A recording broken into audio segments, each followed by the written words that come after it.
Xo'sh, amsa tekst qarab qo'yinglar savollar. Mrs. living room deydi. Xo'sh, Mrs. living room qanday ekan bola? Is large. Xo'sh, amsa bu tekstni boshlashdan burun sizlar boshdan keyin karton filmini nihoyatda savrchanlik bilan bir ko'rib o'tamizlar. Okay, listen carefully, huh? Mrs. Smith's living room is large. There is a television in the room. The television is near the window. There are some magazines on the television. There is a table in the room. There are some newspapers on the table. There are some armchairs in the room. The armchairs are near the table. There is a stereo in the room. The stereo is near the door. There are some books on the stereo. There are some pictures in the room. The pictures are on the wall. Okay. Qaranglar. Mrs. Smith's living room is large. Okay.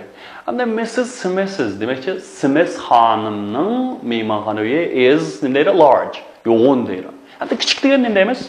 Mrs. Smith's living room is small. Tushunami? Okay. And then there is a television in the room. Endi bu yerda har qanday narsani birinchi qatam tilga olganda nima ishlatamiz, tushunami?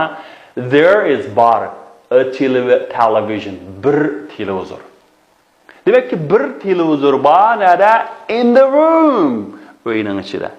Okay. Demak yeliq qo'y. Endi yeliq uy deb ko'rsatgan na desanglar, naqshu Simiz xonimniki mehmonxonani ko'rsatdi. There is a television in the room. Yeliq uyda nima bir dona televizor bor. Bir dona televizor bor. The television is near the window. Endi yeliq televizor. Endi musharika the Musharika dahning ko'rsatayotgan nima desanglar, aboy qatim men bir qatim tilga olgan shu television. Demak, endi sizlar so'zlaganda har qanday narsani birinchi qatim tilga olganda initialslar. Endi sizlar tuqilishini men bir ishni ko'rdim. Eliq shit ajoyib yo'q ekan. The dog. Ikkinchi qatim nima? The dog. The dog. Eliq shit. Eliq shit qaysi shit? Shu eliqqa. Eliqqa deganimiz shu. The dog. Demek ki the television eliqi. Qaysi televizor desa eliqi. Demek ki televizor degan vallahi ma television degan shu dunyodagi hamma televizorni ko'rsatadi. Chunki bu o'rtaq qism. Endi bizning ko'rsatayotganimiz shu Simiz xonimning mehmonxonadagi. Shunga ayadat mehmonxonada bir tal televizor bor ekan. Endi eliq televizor shu mehmonxona uyidagi eliq televizorni ko'rsatadi. The television is near the window. Eliqi derizga yaqin. Okay, endi o'sha so'zlashayotgan, paranglashayotgan narsaga o'rtaq narsalarni odatda oldiga the-ni qo'yamiz. The window demakchi eliqi deriza. Eliq deriza cho'qim narimi shart ko'rsatayotgan Simiz xonimning mehmonxonasining derizasini ko'rsatadi. Tushuningizmi? Bu televizor naga yaqin? Derizga yaqin. Qaysi deriza? Simiz xonimning mehmonxona uyining derizasiga yaqin deydi. Okay. And there are some magazines on the television.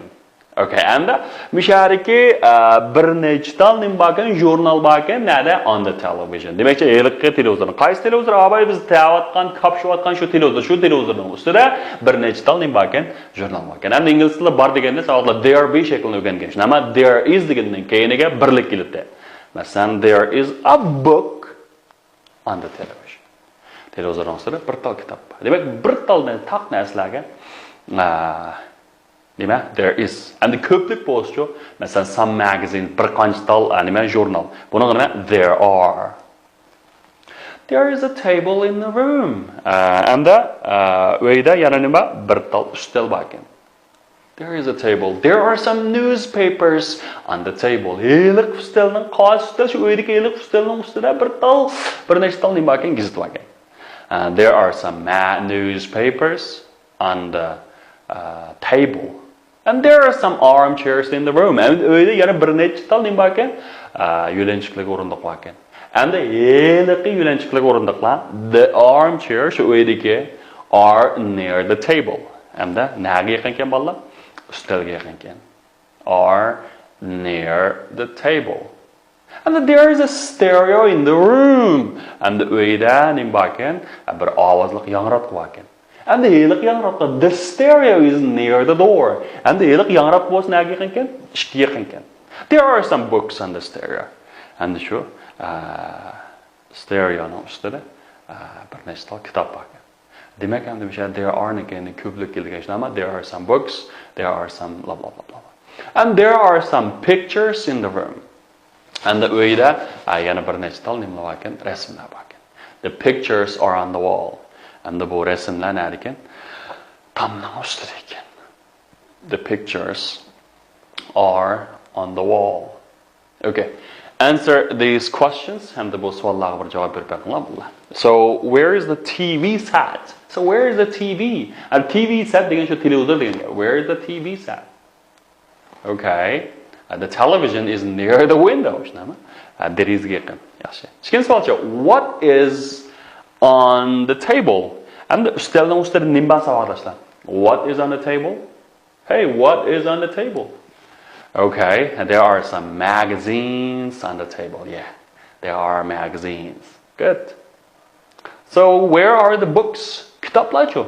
Sizlar kitoblarni savolashlar? Okay, the books are on the stereo, right? Yangroqning ustida. Okay. Our next one is translations. And the tarjima qilgan ekan savolashlar. And the uyning yanada uyga yaqin yerda bir mashina bor. And the bir mashina degandan nima? There is a car. Okay, there is a car near the house. Okay, and stakanda azraq suv bor. And then deymiz, there is some water in the cup. And the machine there is deymiz tanig'ini bo'lmaydiganning hammasiga there is keladi. There is some water in the cup. Okay, and the miyatcho darsxonada nurg'un o'quvchi bor. And the ko'plikkan go and the many students nima? Bar degancha boshdan there is keladi armo. Albatta there are, nima? There are many students in the classroom. And the macho daraxtning ustida nurg'un olma bor. Bu nima? There are many apples on the tree. Okay. And then nima desanglar? Partining ustida 3 tal kitob and 3 tal sumka bor. And then name is there are 3 books and a handbag, like a school bag on the desk. And then partining ustida 3 tal kitob and bir nima sumka bor degan.